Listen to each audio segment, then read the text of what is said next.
नमस्कार सभी बिहार वालों। तो आज बिहार के लिए हम खबर लेकर के आ गए हैं।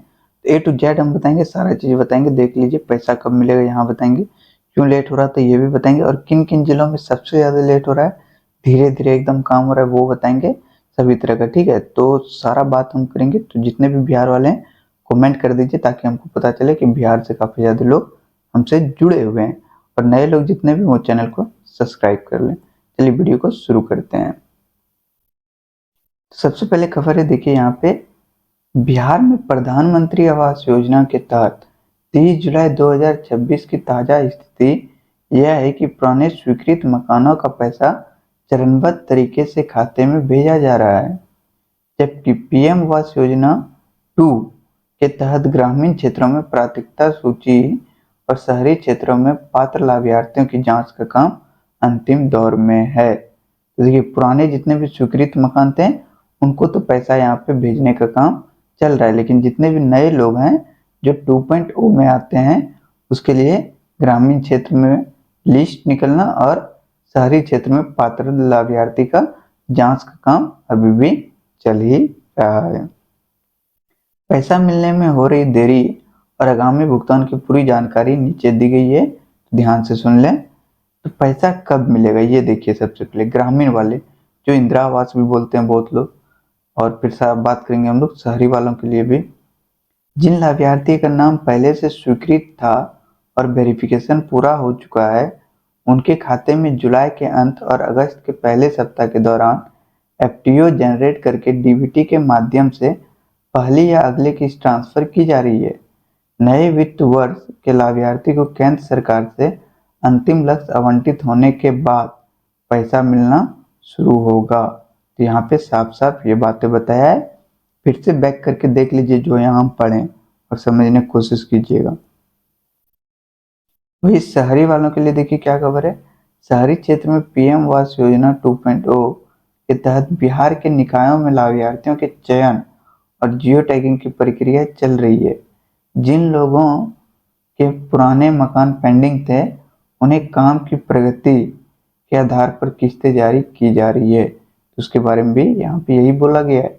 वीडियो को अंत तक देखिएगा, क्योंकि हम बहुत सारा बात लास्ट में बोलते हैं क्या सच्चाई चल रहा है। ये तो अभी हम बस खबर बता रहे हैं। योजना में देरी होने के मुख्य कारण यहाँ पे दिया हुआ है, तो सुन लीजिए। यदि आपका पैसा अभी तक नहीं आया है और प्रक्रिया धीमी है, तो इसके 4 सबसे बड़े कारण है। कौन कौन सा?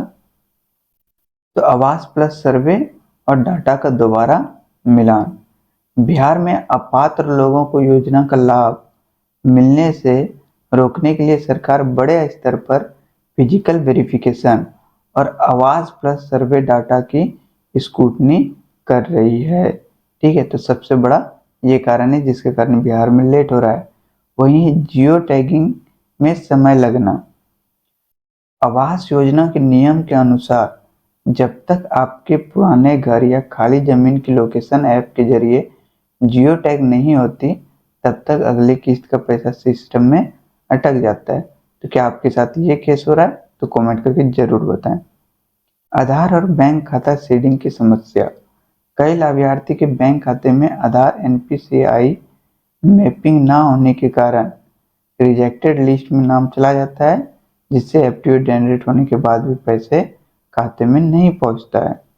और लास्ट दिया हुआ सदन और प्रशासनिक समीक्षा, जो कि सब पे लागू होता है और सबसे इम्पोर्टेंट है। हाल ही में जुलाई के दौरान संसद और राज्य स्तर पर लंबित पड़े मकानों की समीक्षा की गई है, जिसके कारण नई स्वीकृतियां और बजट जारी करने की प्रक्रिया की रीशेड्यूल किया गया है।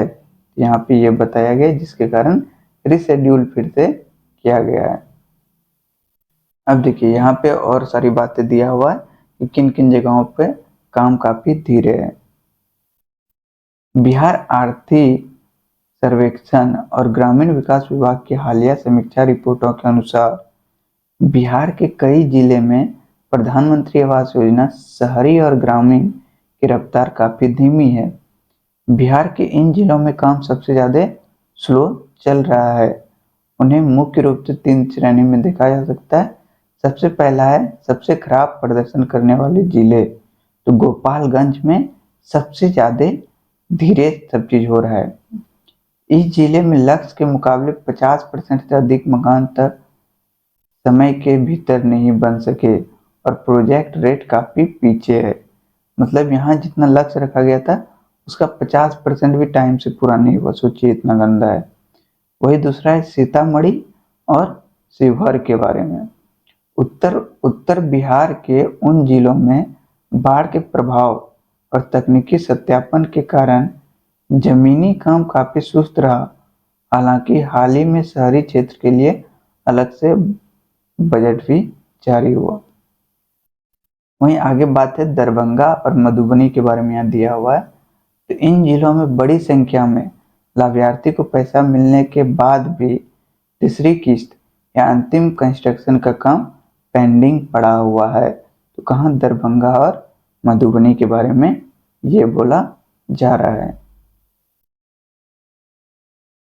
अब हम लोग बात करेंगे बाढ़ प्रभावित उत्तरी और कोसी क्षेत्र के जिले। तो दूसरा ये हो गया, पहला वो बताएं, अब देखिए दूसरा ये।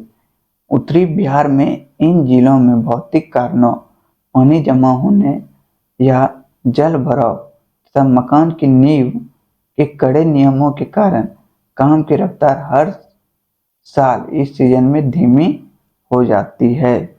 पहला कहाँ है? सहरसा, भोपाल, खगड़िया और पूर्वी और पश्चिमी चंपारण। यहाँ पे इन सब जगहों का नाम दिया हुआ है। वही देखिए शहरी वालों के लिए क्या बोला गया है। शहरी क्षेत्र में सुस्ती। हालिया विधानसभा और बजटीय रिपोर्ट के अनुसार बिहार के शहरी इलाके में आवेदन और अप्रूवल का अंतर बहुत बड़ा है। मतलब आवेदन कर दिया और इसके बाद उसका अप्रूवल होने में जो टाइम लगता है वो काफ़ी लंबा लगता है। यहाँ पे रिपोर्ट के अनुसार साफ साफ ये चीज़ बता दिया है। राज्य को जितना आवेदन मिले थे उनमें से केवल एक सीमित हिस्से को ही अब तक अंतिम रूप से स्वीकृत किया जा रहा सका है। पटना के आसपास के सब अर्बन इलाकों और बड़े नगर निकायों में आवेदन की स्क्रूटनी बहुत धीमी चल रही है। तो ऑल ओवर बात यही है कि जिनका सब चीज़ कंप्लीट था पहले से उनको पैसा मिल रहा है। पैसा क्यों लेट हो रहा है? तो ये सब कारण बोल के सरकार आपको बता दे रही है। और लास्ट जो सबसे इम्पोर्टेंट चीज़ है कि ऑल ओवर देखा जाए तो काम और पैसा मिलना काफ़ी स्लो है। तो जो लोग नए हैं चैनल से वो चैनल को सब्सक्राइब कर लें। वीडियो पसंद आया है तो लाइक कर लें। मिलते हैं नेक्स्ट वीडियो में, तब तक के लिए धन्यवाद।